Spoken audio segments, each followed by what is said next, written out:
여러분, 아침에 세수하다가 목 옆에 뭔가 작은 게 만져진 적 있으세요? 저도 처음엔 그랬어요. 로션을 바르려고 손을 올렸는데 손가락 끝에 뭔가 걸리는 느낌이 나는 거예요. 거울을 당겨서 봤더니 목 옆으로 피부가 살짝 솟아 있었어요. 작고 말랑말랑하고 눌러도 아프지 않았어요. 그래서 저는 그냥 이렇게 생각했어요. 에이, 나이 들면 별게 다 생기지 뭐. 하고 그냥 넘겼어요. 그런데 여러분, 그냥 넘기면 안 됩니다. 오늘 제가 바로 그 이야기를 해드릴게요. 그렇게 한 달, 두 달이 지났어요. 샤워하고 수건으로 목을 닦는데 수건이 자꾸 목에 걸리는 거예요. 거울을 봤더니 하나였던 게 어느새 두 개, 세 개가 된 거예요. 목주름 사이사이에도 생기고 귀 아래쪽에도 생겼더라고요. 그때부터 하루에도 몇 번씩 거울을 들여다보게 됐어요.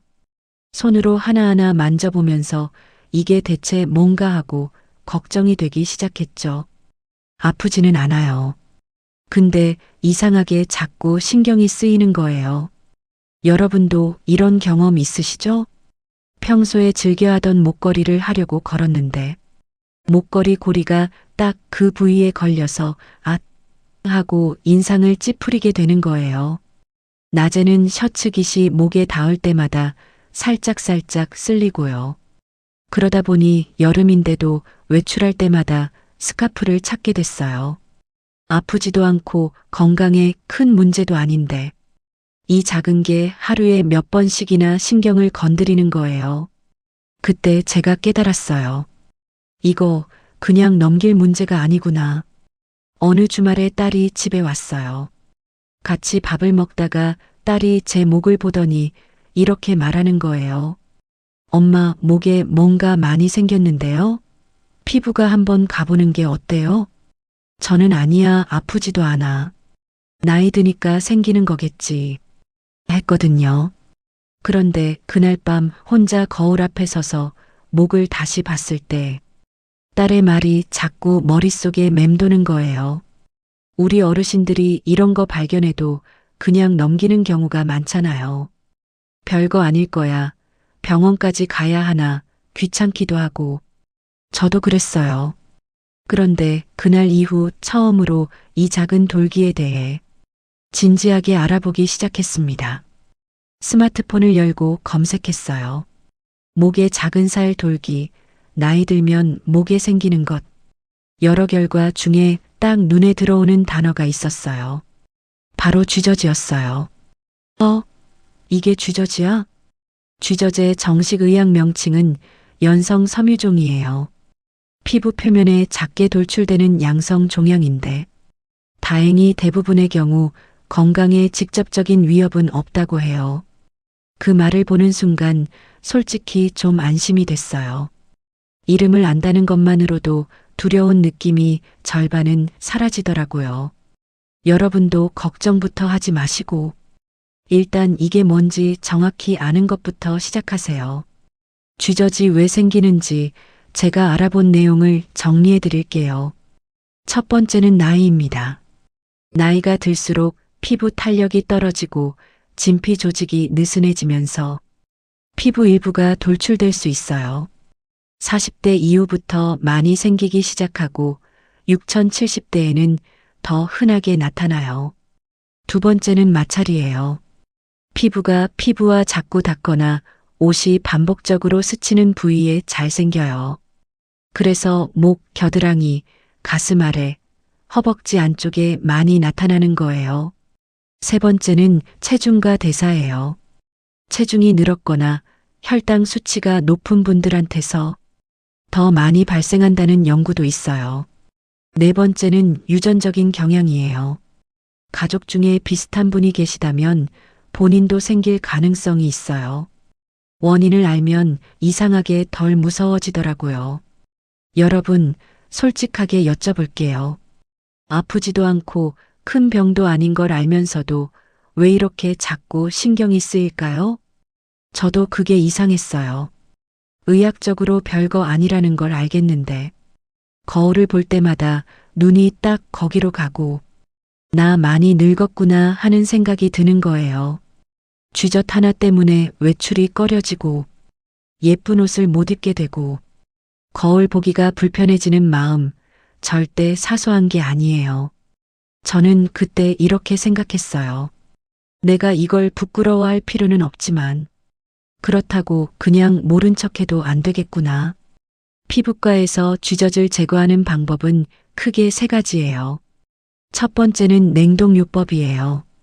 액화질소로 해당 부위를 얼려서 제거하는 방법으로 비교적 빠르게 끝나요. 두 번째는 전기소작술이에요.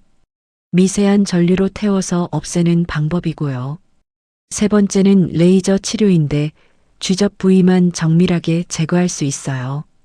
세 가지 모두 당일 시술로 끝나고 회복도 빠른 편이에요.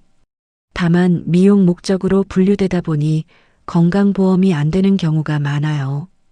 개수가 많으면 비용 부담이 될 수 있고 제거해도 다시 생길 수 있다는 점도 알아두셔야 해요. 솔직히 병원에 바로 가기가 선뜻 쉽지 않았어요. 비용 문제도 있고 이 정도 가지고 병원을 하는 마음도 있고요. 그래서 집에서 할 수 있는 방법을 찾아보기 시작했어요. 인터넷에는 정말 다양한 이야기들이 넘쳐나요. 식초 바르면 없어진다. 실로 묶어라. 손으로 떼버려라. 근데 저는 이걸 보면서 이런 생각이 들었어요. 이 중에서 뭐가 진짜 안전한 방법이고 뭐가 오히려 피부를 더 망가뜨리는 방법일까? 함부로 따라하기가 무서웠어요. 민간요법 중 가장 많이 언급되는 게 식초 도포예요. 사과 식초의 산 성분이 피부 조직에 영향을 줄 수 있다는 이야기인데요. 그런데 꼭 말씀드려야 할 게 있어요. 식초는 피부에 자극이 될 수 있어요. 특히 민감한 피부나 눈 주변에는 절대로 사용하면 안 됩니다. 시중 식초를 원액 그대로 바르면 오히려 피부 손상이 생길 수 있어요. 그리고 더 중요한 건 우리 눈에 쥐젖처럼 보여도 실제로는 사막이나 다른 피부 질환일 수 있어요. 정확한 진단 없이 집에서 처치하는 건 권장되지 않아요. 식초는 과학적으로 충분히 검증된 방법이 아닙니다. 섣불리 따라 하시기 전에 반드시 이 부분을 고려하세요. 이번 장면은 정말 중요해요. 꼭 기억해 두세요. 손으로 억지로 뜯는 것 절대 안 됩니다. 세균 감염이 생기고 흉터가 남을 수 있어요. 실로 묶어서 괴사시키는 것도 안 돼요. 소독이 안 된 상태에서 하면 염증이 생기고 더 심해질 수 있어요. 소독 안 된 가위나 칼로 자르는 것도 정말 위험합니다. 출혈이나 감염으로 이어질 수 있어요. 농도 높은 식초나 검증 안 된 약품을 원액으로 바르는 것도 안 되고요. 그리고 이런 경우에는 반드시 병원에 가셔야 해요. 돌기가 갑자기 커지거나 색이 변할 때, 출혈이나 분비물이 생길 때, 통증이 느껴질 때, 쥐젖인지 확신이 없을 때, 빠른 해결보다 안전한 관리가 훨씬 중요합니다. 오늘 제가 이 긴 이야기를 드린 이유가 있어요. 쥐젖은 작고 사소해 보이지만 그것을 발견하고 이름을 알고 어떻게 대처할지 차분하게 알아가는 과정, 바로 그게 건강 습관이거든요. 크게 걱정하지 않되 무시하지도 않는 것, 이름을 알고 원인을 이해하고 안전하게 관리하는 것, 불안하면 전문가에게 확인하는 것. 저는 결국 피부과에 가서 간단하게 제거하고 왔어요. 별로 아프지도 않았고 금방 끝났어요. 그 이후로 목걸이도 편하게 하고 얇은 옷도 편하게 입어요. 내 몸에 생기는 작은 변화 하나하나가 모두 몸이 보내는 신호예요. 그 신호를 무시하지 말고 겁내지도 말고 차분하게 알아보세요. 그게 바로 시니어의 건강 습관입니다. 오늘 영상이 도움이 되셨다면 좋아요와 구독 부탁드려요. 주변에 비슷한 고민하시는 분께 공유도 해주시면 감사하겠습니다. 다음 영상에서 또 만나요. 건강하세요.